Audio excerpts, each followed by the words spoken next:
often wisdom to be found in a good book. And if your first thought is, we just don't have time to read them, well, podcast host and mom Zibby Owens says we really do.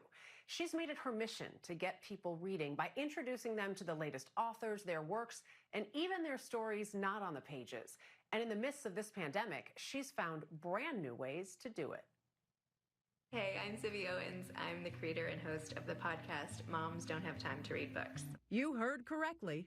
Moms Don't Have Time to Read Books, a podcast led by this mother of four. I use the book. It's like, look at all the dog-eared pages. I dog-ear all the pages. And proving otherwise.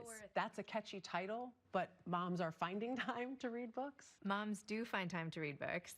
Sometimes. A lot of moms said, oh my gosh, you've inspired me to read again. There's just so much else competing for our time and attention. But there's something about reading that's so fundamental to being human. It certainly is for Zibby Owens, and always has been. A lover of books and their authors, even as a kid, which led to a unique list of childhood idols. When I was a little girl, I used to write letters. My mom would help me go to the back of the books and find the publisher address, and I would write letters to the author, and she would mail them for me. When I was 11 years old, I went to the plaza for tea with this author who shares a name with me, Zibby O'Neill. Fan mail wasn't all that Owens wrote. I've been writing my whole life since I was 9 years old, and my grandfather published a little miniature book of my stories. I published an essay in 17 when I was 16 years old. I love to write. What do you love do it about all the time. Yeah. Writing is how I sort out the craziness in my mind. The essays that I write, I know can help other people. I lost my best friend over 9/11. She was my college roommate and best friend, and I immediately wrote about it for my business school paper. And I remember my classmates saying, like, how could you do that? You just like put yourself out there. Like, it didn't even occur to me not to write that. But I think that the things that I like to share are things that everybody is thinking and feeling. Which brings us back to the podcast. How is food medicine? Oh, I'm obsessed. I do think food is medicine. The title was originally pegged for a compilation of essays on parenting, but a friend and fellow author nudged Owens in a different direction. She said, you should start a podcast. And I was like, what's a podcast? You didn't even know a podcast was? Not really. I literally went home, and my husband Kyle and I sat on the couch, and we were like, where is the podcast button? How do you even get podcast? I don't understand what this is. So we found the podcast button. I started listening to a lot of other ones. I Googled everything. Turns out it was going to be really easy, not expensive, low risk. So I thought, I don't know, I guess I'll try it. Owens turned to the familiar for the focus of her podcast, books. Thanks so much for coming on Moms Don't Have Time to Read Books.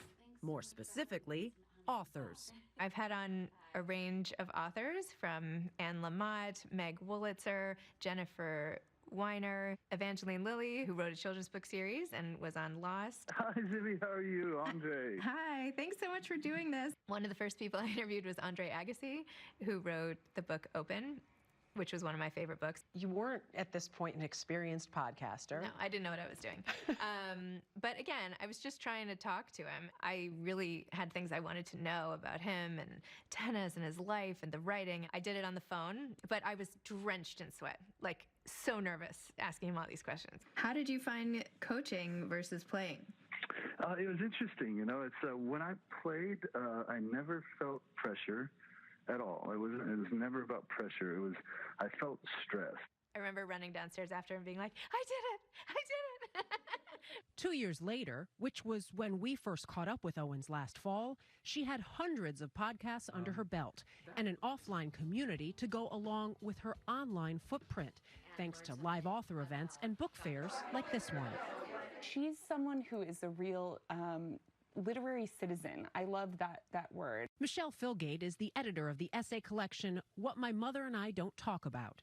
She connects readers with writers. I think that her podcast is crucial for allowing for curation in an age where we are inundated with books. And now, in this age of social distancing, You're my favorite book queen and book fairy, and you've been Owens continues to connect readers and writers.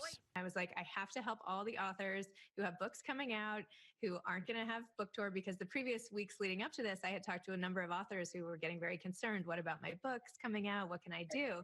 Owens immediately began curating new release reading lists for sites like bookshop.org, where people can buy titles online from local stores. Was it a fair shake to the mom. She created a virtual book club, including author participation, and then turned to social media, giving writers a platform with daily Instagram Live interviews. It's just such a nice escape because we're not only talking about the pandemic, we're talking about the subjects of people's books and the structure and the story and all these emotions that maybe we don't have the luxury of feeling at this exact moment. I think it provides an escape for everybody.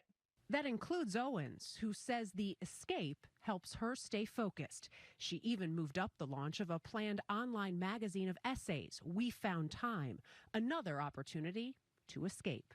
It's on the 5 things that I thought moms don't have time for the most. Moms don't have time to read, work out, eat, have sex, and breathe. And in those categories, I have authors write essays about those experiences.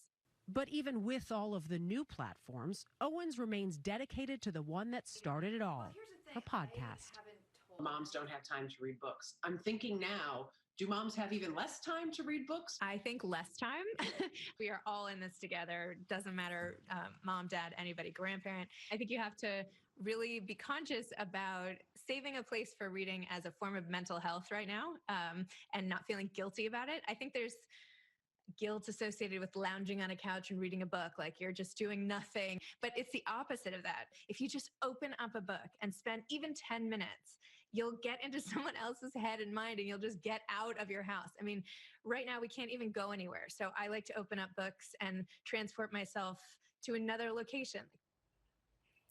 And pretty soon you'll be able to open up a Zibby Owens children's book. Princess Charming will be the title of it. And for a podcast today, Jeff, I'm going to recommend it, even though I have not heard it yet. It's with Alicia Keys.